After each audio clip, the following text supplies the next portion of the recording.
तो स्वागत है दोस्तों आप सबका थानोस विंस के पार्ट 2 में। और अगर आपने पार्ट 1 नहीं देखा है तो मैं उस वीडियो की लिंक डिस्क्रिप्शन में प्रोवाइड कर दूंगा, जिसे आप जाकर देख सकते हो। तो कहानी वहीं से शुरू होती है जहां पर पहला पार्ट एंड हुआ था। मतलब कि सिल्वर सर्फर अपनी पूरी पलटन के साथ सारे पावर्स के साथ दिखता है, जहां उसके हाथों में हमें थॉर का हथौड़ा मतलब कि म्यूनियर भी देखने के लिए मिलता है। और इससे हमें एक चीज समझ में आती है कि सिल्वर सर्फर ने इतने साल क्यों वेट किया, जबकि वो चाहता तो जल्दी थानोस पर अटैक करके जीत सकता था। पर सिल्वर सर्फर ने इतने साल इसलिए लगाए ताकि वो यूनिवर्स के उन सारे पावर्स को इकट्ठा कर सके जो कि उसे थानोस से लड़ने में मदद करेंगे, जिसमें से एक थॉर का म्यूनियर भी था, जिसे उठाकर सिल्वर सर्फर खुद को वर्दी बना लेता है। तो क्योंकि सिल्वर सर्फर ने म्यूनियर को उठा लिया था तो हमें उसके पास वो सारे ताकत देखने के लिए मिलते हैं जो कि गॉड ऑफ थंडर के पास थे। मतलब कि उसके वहां पर आते ही हमें बिजलियां कड़कती हुई दिखती हैं और वो थंडर के पूरे पावर का इस्तेमाल करके थानोस पे पहला वार करता है। लेकिन इस सब के बावजूद हमें एक चीज नहीं भूलना चाहिए कि वहां पे सिर्फ सिल्वर सर्फर एक कॉस्मिक एंटिटी नहीं था, बल्कि एक और बंदा था जिसका नाम घोस्ट राइडर है, और वो भी अपने सारे कॉस्मिक पावर का इस्तेमाल करता है ताकि सिल्वर सर्फर पे भारी पड़ सके।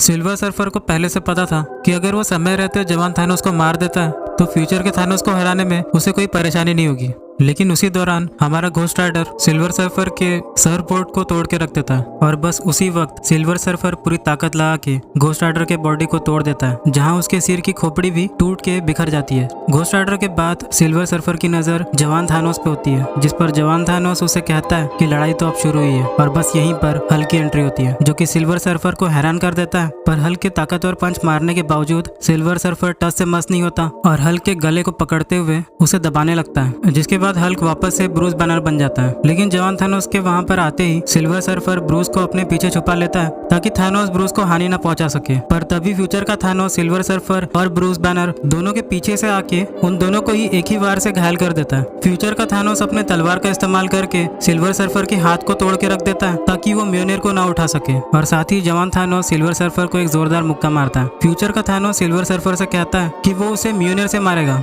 पर क्योंकि थानोस वर्दी नहीं है तो वो म्यूनियर को नहीं उठा सकता, जिस वजह से थानोस सिल्वर सर्फर को उठा के म्यूनियर के ऊपर पटक देता है, और इसी दौरान सिल्वर सर्फर की जान चले जाती है। इसके बाद हमें कहानी में डेथ दिखाई देती है जो कि शादी के ड्रेस में थी। डेथ को देखते ही फ्यूचर का थानोस खुश हो जाता है। वहीं जवान थानोस उससे पूछता है कि तुम यहाँ पे क्या कर रही हो, पर डेथ कुछ भी जवाब नहीं देती और शांत रहती है। बात करें इस कॉमिक बुक की कहानी की तो इसके पहले पार्ट में हमें कहीं पर भी इस बारे में एक्सप्लेन नहीं किया जाता कि थानोस को गॉड लेवल का कैंसर कैसे हुआ था। पर पार्ट 2 की शुरुआत से ही हमें एक चीज समझ में आ जाती है कि थानोस के बीमार होने से लेकर एवेंजर्स को जान से मारने तक ये सारा प्लान थानोस का नहीं बल्कि डेथ का था। इन सारी बातों को समझ जाने के बाद जवान थानोस फ्यूचर के थानोस से कहता है कि तुमने मुझे भविष्य में इसलिए बुलाया कि या तो तुम मर जाओ या तुम मुझे मार दो। और उसका अंदाजा कुछ हद तक सही भी था, क्योंकि बूढ़े थानोस ने जवान थानोस को फ्यूचर में इसलिए बुलाया था ताकि वो उसकी बलि चढ़ा के डेथ को खुश कर सके। इसके बाद थानोस वर्सेस थानोस की एक एपिक बैटल देखने के लिए मिलती है, जहां लड़ाई के अंत में फ्यूचर का थानोस जवान थानोस को खुद को जान से मारने की भीख मांगता है, जिस पर जवान थानोस उसके गले से टाइम स्टोन को खींचकर अपने हाथों में पकड़ लेता है। जिसके बाद वो समय में पीछे चले जाता है ताकि चीजों को बदल दे और उसका भविष्य इतना अंधकार में ना दिखे।